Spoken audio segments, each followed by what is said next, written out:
drum, hit your whole body go crack. The baseline move, take it off of the mat. We rock crowds every time we react. Boom, boom, that, yeah, we got it like that. Kick drum, hit your whole body go crack. The baseline move, take it off of the mat.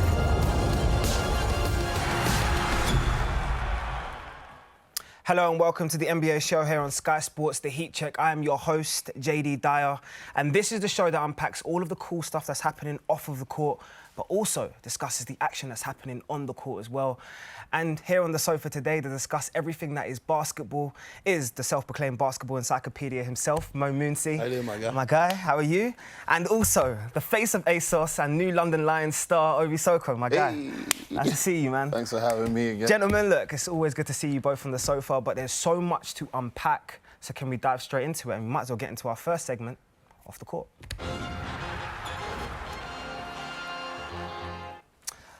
Now, quite a serious subject here. The NBA is entering contract talks and discussing things with the Players' Union and other broadcast partners as well to discuss some of the potential changes that's going to happen in the 2021-2022 changes. So, when you look at some of the potential revisions that is going to happen in that season, talking about the regular season being shortened to a minimum of 78 games, which will discuss the load management as we spoke about before, the receding of the four conference finalists to a general semi-final sort of feel like they do in the WNBA, a 30-team in-season tournament with divisional group stages, and a play-in tournament for the 7th to 10 seeds in each conference, which will obviously keep the excitement throughout the league. Now, we could sit here and discuss every single one of those topics and go through it with a fine-tooth comb, but I want you to both kind of pick one and think about what impact that will have in the league going forward. I'll go to you first, man. Let me take the lead. Yeah. No, I think the playing game. The playing games for the 7 through 10, I think that's huge. I think that's a way to give a couple more teams a chance. It adds a little bit of excitement, you know, to the back end of the NBA.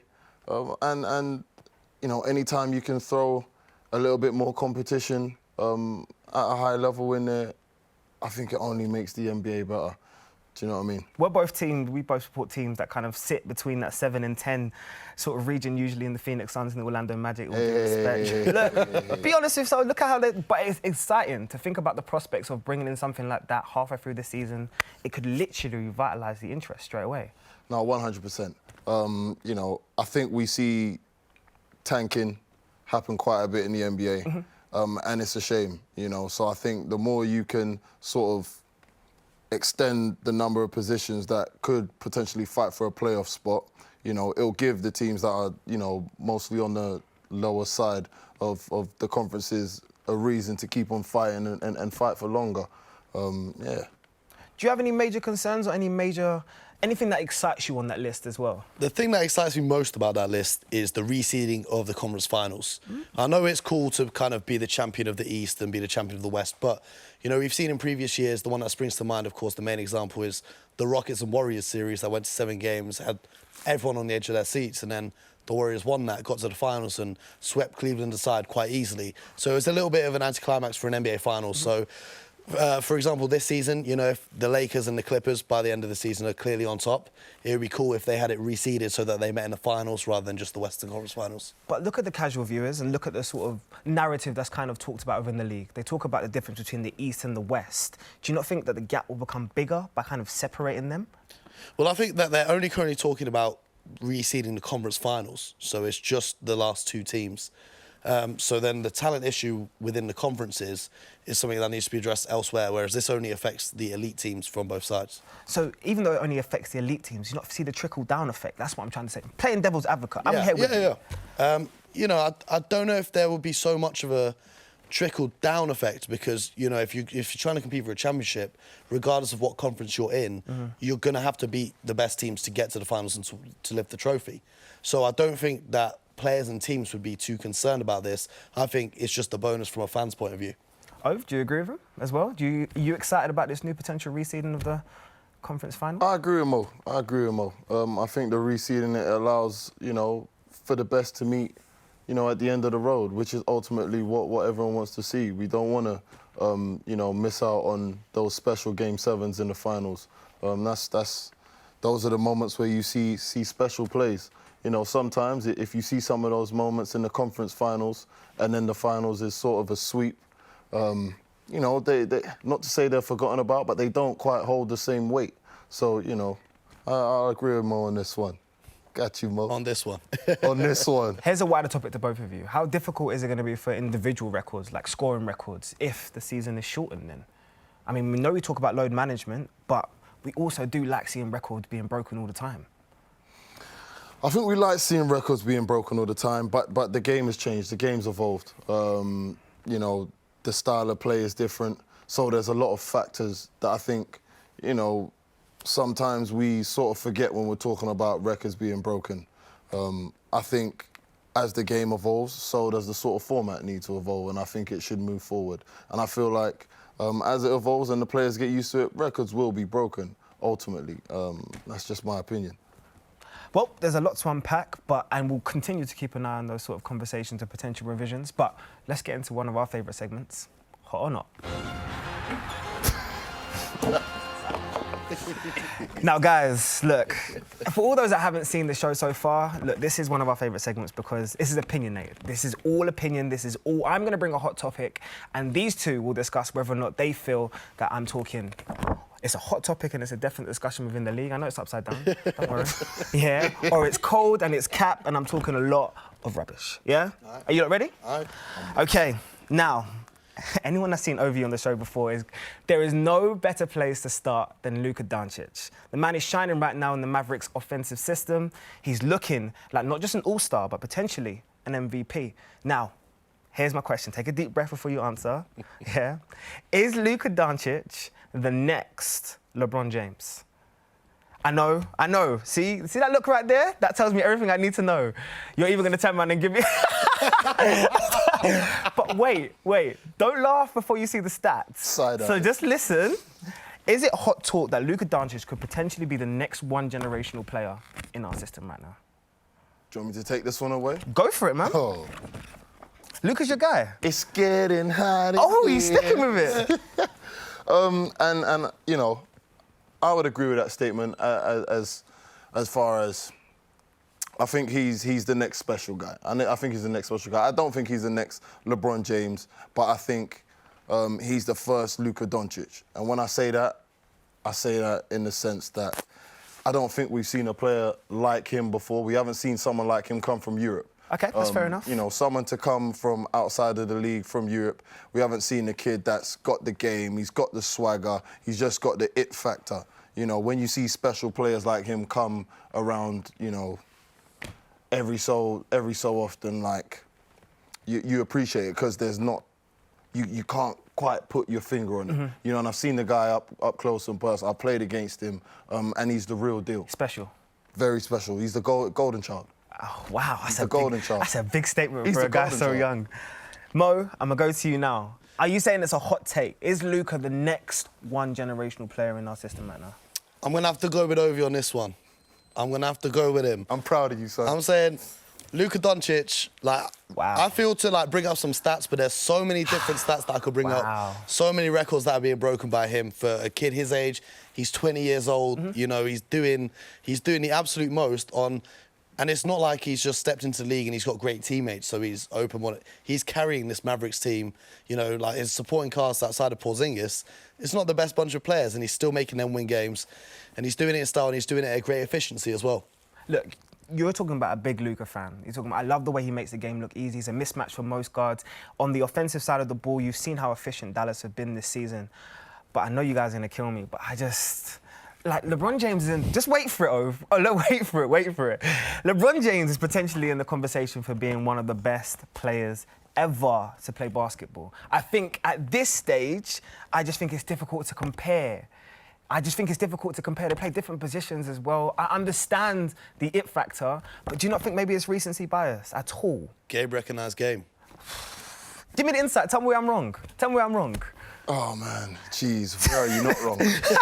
where are you not wrong? Where do I start? I mean, you know, I think we have to look at this from the aspect of, you know, LeBron James is sort of a once in a generation type player, and that's what I think we see in Luka Doncic. To say he's going to be like LeBron James, it's very difficult to say because they're not the same player. You look at their numbers, but LeBron James, he's very dominant as far as athletically, physically gifted. Luka Doncic, he's got such high basketball IQ at such a young age that is what I see, you know, as being the deciding factor when I'm saying these things. I mean, that comparison at age 20 is impressive. And that would support your argument 100%. Impressive, it's unreal. But I understand something else. It's a small sample size. You're talking about only 16 games we've had this season in a Maverick system which is played towards him, and he's... Well, put it this way, look, the kid's a winner. The kid's a winner. He's come from the best team in Europe, leading the best team in Europe at the age of 17, 18. He's been a leader on that team around grown men. And he's doing it on the assists as well. And now he's brought that winning culture to the Mavs. He's brought that winning culture there. You're not talking about a kid who's putting up these numbers on, you know, a team that's near the bottom of the conference. They're number 4 in the West. Do you know what I mean? Yeah. And amongst those top 4 teams, with all the superstars we're seeing, he's probably got the most impressive numbers. Oh, I see this hits your me. heart. Look, for those that aren't like privy to this at home, this is the stat that impressed me the most. Like, being up there with some of the greats in terms of the Big O, Michael Jordan, LeBron James, and Grant Hill. And for some of the younger viewers who won't know, Grant Hill coming out of college was second to none. Unreal. He was unbelievable before his injuries. So that company right there supports your claim, Mo. And the thing is, he plays like a veteran as well. Oftentimes you see young players come into the league and they'll have big scoring nights because they're just letting it fly from everywhere. But Luka plays with, like Ovi was onto this, he's got the mentality of a mature player because he's had so much experience. He's been playing in Real Madrid from when he was like 13 or something. Of course. So, you know, he's got what I like to describe as an old man's game. You know, he knows when a defender's going to bite on a fake. He knows when a opposition player is going a certain way. So, you know, with time, he's age 20 now. By the time he's 25, 28, there's no limit to what he could achieve. Look, it would be impossible to talk basketball this week without talking about one gentleman as well, because on the 14th of November, we were texting each other and talking about Carmelo Anthony's return to the league. And more than anything else, I know for the social media guys, they'll be happy because Hoodie Melo is back, and he was talking about some of the support he's been having from the fans. I mean, the support is unreal, man. It's just, you know, I think everybody kind of appreciates the, you know, me just staying humble, remaining who I am, remaining true to myself. And the work that I put in is, you know, is leading me to this moment. And it's one night, you know, I take it, you know, with a grain of salt, but we move on and we got to go back home, man. It's a long road, long way back home. What are you doing? Hoodie Mo. Hoodie Melo. No, for real. Hoodie Mo. What? Chill, Mo. What chill, is he doing? First ballot Hall of Famer, Yes, 10-time All-Star. I'm paying homage. I'm paying homage. Okay, here's a serious I'm question. so happy to see Melo back in the league right now. So then, is it a hot take? Can Melo revitalise Portland's season? As much as I love Melo, Oh gosh, here we go. it's going to take a lot more than just Melo to Okay. revitalise Portland. So that's not a knock on Carmelo Anthony. That's more on the Portland Trailblazers. I think they need to make some other moves around their roster to revitalise their season. Obviously, they've struggled with injuries, but, you know, Melo can add some nice scoring off the bench, take a little bit of that pressure off CJ and Dame, and really open up the floor for them as well. When he gets hot from downtown, then they can do their thing. We've seen Zach Collins step out this year in terms of injuries. Nurkic is still recovering from an injuries. They lost Mo Harkless as well to the LA. Like, can they integrate Melo into this system with Dame, with CJ, and make this work? Let it snow, let it snow, let it snow. Y'all are hurting my Hey, no. And, I don't and wanna do hear this me, no more. hear me. I got love for Melo. Talk to me. I got love for Melo. Huge respect for him, and I'm glad he's been able to come back and you know, sort of have a positive impact on the team. But, you know, like Mo said, I don't think it's quite enough to pretty much bring that team back from the dead. Almost, it seems like it's too much. I'm not having this. Look, Carmelo, some of us are still riding with you. Please, support Some of us your are facts. still here. Wait, can I get my heart out first? Yeah? Some of us are still here. First ballot Hall of Famer, future, I'm telling you now, 10-time All-Star. I can see it happening. Look, you compare him against Giannis in the first game, it's always going to be difficult. You're playing against probably one of the best players in the league right now. But at 25 points I saw last night, he looked good. He looked very good. Okay, against and more than anything else, it's when he gets hot, I'm telling you now, there is nobody on that team that they trust more down low in the post than Carmelo Anthony. And you need that sometimes, that variation in a bucket. If I had Hassan Whiteside, I wouldn't trust him either, so of course I'd go to Melo. But, you know, the thing is with Melo being on the court, although he can get hot, he can let it rain, but on the defensive side of things, if I'm an opposition coach, I'm running a pick and roll against Melo every single time down the floor. What, defensively you're talking? Yes. Yeah. 100%. He's great on defense. That's why you can bring him off the bench in spurts. In this current basketball system, in the current NBA, defense is a secondary thought. Let's be honest. In most teams, defense is a secondary thought. I'm not talking about the successful teams. I'm just talking about teams overall. Putting we're Melo talking in about winning, though. But I understand Defense that. wins championships.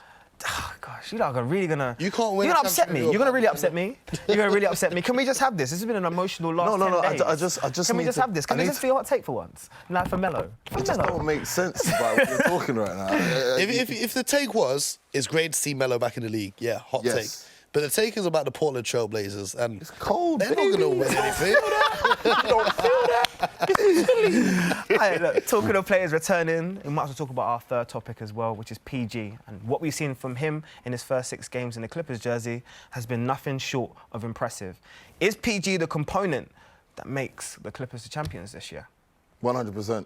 100%. I'm going to start that off by saying that's hot fire. That's hot fire.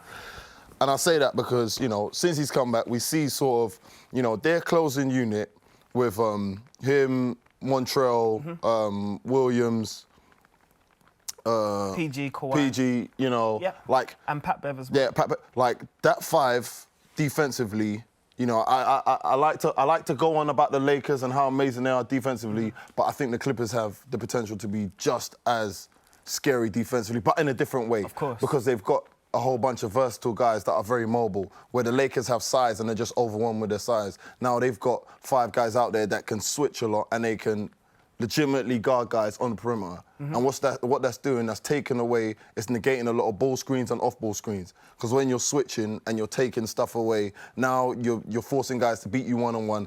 And I don't think there's too many teams in the league that have 2 guys that, you know, can beat the likes of PG and Kawhi one-on-one, and then obviously Pat Bev is an absolute pest. So yeah, I think him coming back offensively, he do what he do.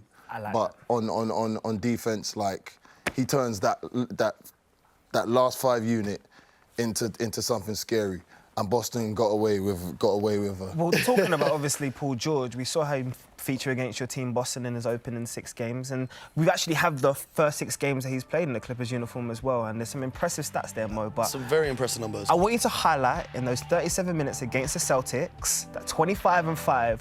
What did you see? He's doing a lot. The thing is with Paul George, he's almost the complete package of a player. You know, he's got the range, he can attack the bucket, he's got the strength to go up against guys that aren't really, you know, if you're looking at a Tatum or someone who's guarding him, you know Paul George has got the muscle on him. He can back him down in the post down low. The thing for me with, you know, pairing Kawhi and Paul George together is they've only played a handful of games together so far. We haven't seen their full potential. But it reminds me of when Paul George was in OKC with Andre Robertson, who was another great defender. What you'd see a lot was getting onto the defense that Obi talked about, is when Robertson's pressuring someone on the ball, Paul George is active in those passing lanes and he's getting out in transition. So, you know, last season he was a shout for Defensive Player of the Year. This season he's only returning to the lineup, but we're going to see those steal numbers increase. And, you know, like I said before, defense wins championships. And as a Boston fan, if we were to meet them in the finals, I would be very worried. I'm telling you, as much as we were highlighting their defense and how good they are on length and switching as well, offensively, there's a lot of attention that's being shown to Kawhi, there's a lot of attention that's being shown to PG, and it allows players like Lou Williams, who we've called a professional scorer in this league, to get ISO buckets. Now, how different is that in terms of a dynamic for the Clippers? Well, you know, last year the Clippers were running with Lou Williams pretty much their primary offensive option. You know, they had a really good series against the Warriors in the playoffs. But now you're taking your number 1 scorer and making him your number 3 scorer because of the sheer quality of players that you've added in. And it's going to be near impossible for opposition coaches to come up with defensive schemes that could guard and contain all 3 of those guys. You know, you're going to kind of have to pick your poison and say, all right, we're going to go heavy on Paul George and Kawhi's just going to be guarded straight up one-on-one, or you're going to have to pick which guy you're going to go for and hope that you get lucky and the others miss some shots. But Right now, they've won 5 games in a row. It's not looking likely. As much as I'd love to talk about the on-the-court stuff, as Mo, you had a very special off-the-court segment as well, where you caught up with the Harlem Globetrotters in your latest episode of Who's Got Game? I am the best at this, nah, you ain't gonna mess with this. Ever heard of what the veteran is? I work harder than most to be what the real is. Never stop training, cause I'm the best at this. I am the best at this, nah, you ain't gonna mess with this. Ever heard of what the veteran is? I work harder than most to be what the real is. Never stop training, cause I'm the best at this. You know what it is. We are down here on the court, and today I'm joined by some very special guests. To my right, I've got my homie Yanni down on the court with me today. But to my left, I'm in the esteemed company of some of the most skilled basketball players in the world, Swish and Cheese from the world-famous Harlem Globetrotters. Thank you for coming down, guys. Thank you for having us. You're down here in London for your tour. Can you tell us a little bit about what fans can expect from you guys coming to put on a show? Well, this year, man, we just pushing the limits, man. It's about us raising the bar as basketball players, pushing the limits world tour. We can't wait to play here in England. We love it here. Obviously, you guys are famous for all your skills, all your tricks and whatnot. Yes. And one of the skills that stands out to most fans is the ability to spin the basketball on your finger. Yes. Now, I could do it a little bit. Yanni here is a complete beginner with it. We were wondering, what is the secret to doing this properly? Well, I think, first of all, you want to make sure your seams are like this. This is Like this that- has been like so first of all, ailing me for years. You're holding that bad boy wrong. And first of all, just get this out of here. All right, we're gonna use this red, white, and blue ball. No, it's cool, it's cool. All right, so we wanna make sure the ball's like this. Yeah. All right, so like this. So like. Where's your hand at? Put your hand under it. You gotta relax. You gotta have fun Yeah, with it. relax. Have fun. Woosah, woosah. Here you go. just relax. All right, so This hands is his out. lifelong ambition. Now look, how I have it like this, you wanna give it a good spin. The spin is what matters. You can spin it like this if you want. You wanna get a good spin. I spin it with one hand. Like that, you wanna catch it like this. But what I do Effortless. to keep it longer, I tilt my finger. I catch it, and then I tilt it. Yeah, Boom. I got you. On the nail. Yeah, so it spins Yeah. longer. And then I can maneuver it. Nah, so he makes it look He's easy. flexing I'm now. taking this dead serious, Just by the way. flexing now. So try your spin. So like, yeah, I'm Don't hit me in the holding it face, from bro. here. Back up a little bit. And I'm, But you like, wanna just- whip that, you go. No, more You gotta more have confidence. more energy. It's I okay. don't energy. I don't want to leng the ball All right. over. It's okay if you mess up. Let's do 5 spins in a row. Just So like- don't catch any, no, just do this, like this. Uno, Okay. 1, dos, 2, like that. Have you ever played rugby? Yeah. You know how you pass the rugby ball and spin Yeah, it? yeah. It's like that, but backwards. uno. One. Ooh, that was good. Dos, Yeah, working your spin. There you go. tres, 3, cuatro. 4. All right, now good. We got a good 5. Okay. That's a good 5 right there. Yep. Yeah. All right, now what we're gonna do is this. This is so intense. Now by we're the gonna way. add the finger. Oh. So, yeah, so it's the same spin. Now just catch on your finger. Uno. Almost. All right, now look. We're Your getting finger's there. too low. Okay. Well, I need to get it higher. A little bit. Probably see your chin. Okay. All right, that was cool. We got it, man. We got it. It's my friend. There you go. All right, you almost got it. Right. Come on, let's get it. Let's get it for the lights. The lights is on, baby. There we go. The lights is on. The lights is on. Come on, Yanni, you got this, bro. There you go. You got it, Yanni. You got it. Almost. There we go. All right, you throwing it. All right, look. Too high. Yeah, you don't want it to drop in your finger. See, it fell off mine too. Yeah, You yeah. want to kind of just spin it and put your finger right under it. Yeah. This is so intense. You got, You got it, bro. Go higher. There you go. Come on, bro. Let's go. Yes! Let's go!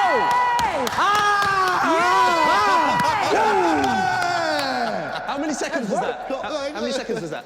First of all, handshake right here. Boom. Hold on. Boom.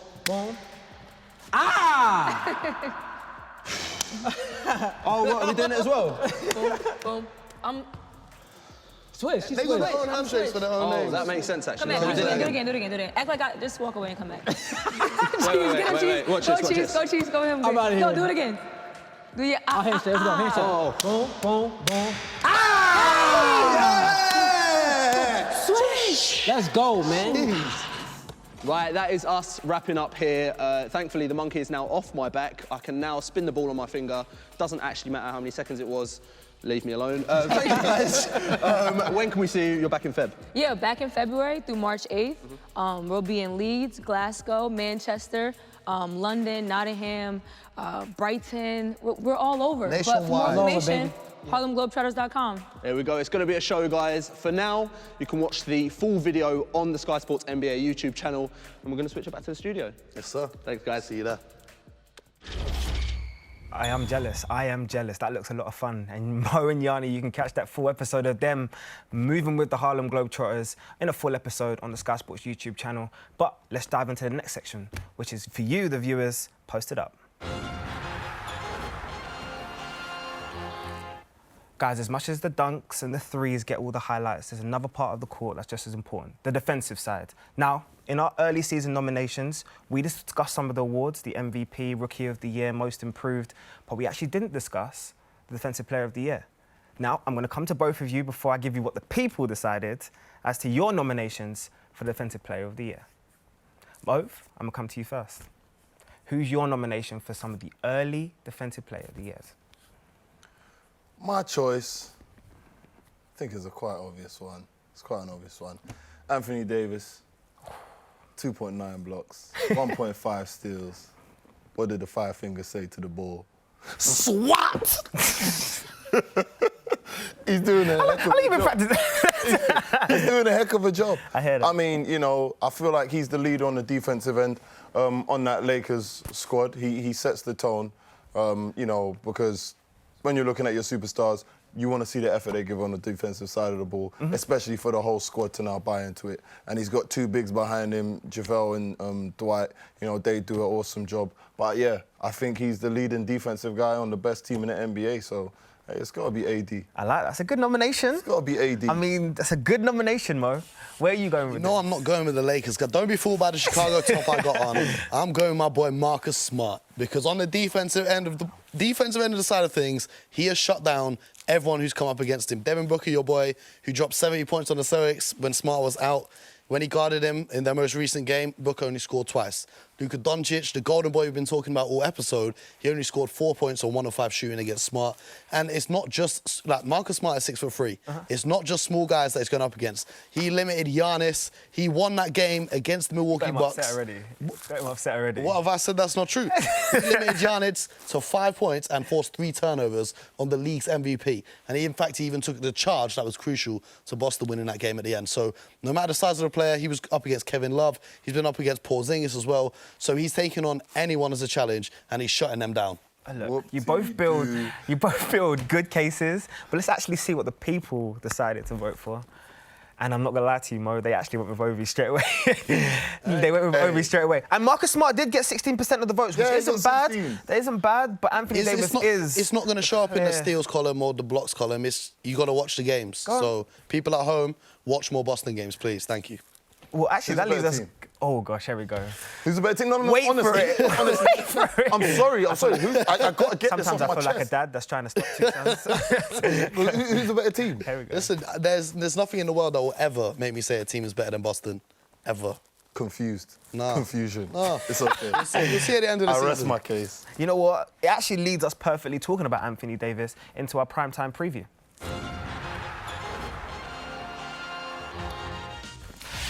Yes, this weekend's action is looking exciting. The Denver Nuggets lead, led by a talented big man in Nikola Jokic, travel to Sacramento to face off against the Kings. The action starts from Saturday night, 10 p.m. on Sky Sports Arena and Sky Sports Mix. Before the big one, grab your popcorns. We've spoken about him today. Luka Doncic leads his Mavs team into the Staples Center to face off against the Lakers. 3 generational players, 3 potential MVPs, all on the court at the same time on Sky Sports YouTube and Sky Sports Arena. Guys, try and hide your excitement a little bit better than that. I know we could talk about both games, but I just really want to focus on that Sunday game because I'm not going to be doing anything else apart from watching Luka versus LeBron this Sunday night. How are you seeing it feature, first of all? You know, every time these two teams go at it, it's a madness. One of my favourite highlights from last season was when Luka went to the Staples Center, blocked LeBron 2 times in that one possession. You know, for me, the whole narrative, that's his childhood hero, and he's gone into his arena and he said nope and nope 2 times in a row. And, you know, every time Luka and LeBron go up against each other, it's a show. I think they're both going to put up crazy stat lines. I wouldn't be surprised if we see both of them with triple-doubles. Well, speaking of that, they've obviously already played this year already, and that was a potential for game of the season. We actually took that to the people and let them view and turn around and say what they wanted to vote for player of the season. And game of the season so far, they're looking at the Lakers versus the Mavs as their nomination. What are you saying going into this weekend for game 2 of Luka versus LeBron? Game 2, Ovi chooses Luka, baby. Luka. Luka, man. Straight into it.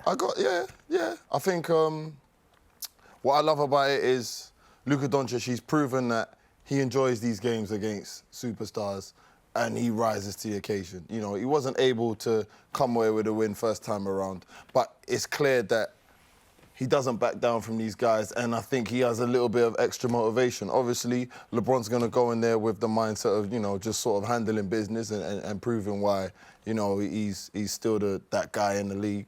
But, you know, I think it means more to Luka. I think it means more to him. But I think it means more to him. Sometimes when these games and they're so emotional to you, and you're playing against your hero, I know we've seen him prove it before. Can sometimes when you go into the Staples, the occasion be too much for you at all? I'm asking you. Don't look at me like that. I'm asking you a question. I'm saying that's what makes him the golden boy. That's why he's the golden boy. That's why he's the gold. You know what I'm saying? That's why he's the golden child. Because of course, us normal mortals, it might get to us, but Luka, it won't get to. He's different. He's built different. He's built very different. He's played on huge stages before, and he's proven that he can win on huge stages before. Like, hey, I don't know why, you know, this game would be any different. I think he can come. I think he can do it. All right, look, Sunday night. Keep your phone on. Always, bro. Keep your phone on. Y'all ready? Can I get a prediction quickly from each of you? Who's winning? He said Luka, baby. I don't know. I'm looking at the matchup of Davis and Porzingis. One name, Mo. And I'm thinking the Lakers are going to get the edge. Oh, see, this has just made my Sunday night so interesting. But make sure you stay tuned as well, because next week we have the new time of Monday for episode 4. Yes, I said Monday, 5:45 from the Sky Sports YouTube for episode 4 of the Heatcheck. Make sure you stay tuned. And also, Mo, I heard you got a special shout-out you want to do this weekend, man. You know, like, we've seen some very special moments this season. Of course. We've seen Melo return. We've seen Luka go off. And today is actually a very special occasion because it is the birthday of our very own Jaydee in the house. Wait. So I just wanted to say... That's why I've been so anxious today. Come on, my brother. We've got a little cake here for you. I feel like Rachel Nichols. Happy birthday, my guy. Oh, man. Hey, man. Happy birthday to you. Yo, who sent these pictures in? Who is a snake? First of all, shout out to my sister as well in the picture. She's a massive fan of Ovi and was actually bantering Ovi about the Houston Rockets this week. And that's the meme that you sent her to. You sent her the GIF, yeah. Look, guys, I appreciate it, man. Happy birthday, man. My brothers, I appreciate you both. Happy birthday, man. Look, we'll see you next week. And remember what I said to you. It's Monday, not Tuesday, 5:45. There's no better place to be than right here. I'll see you then. Sky Sports. Feel it all.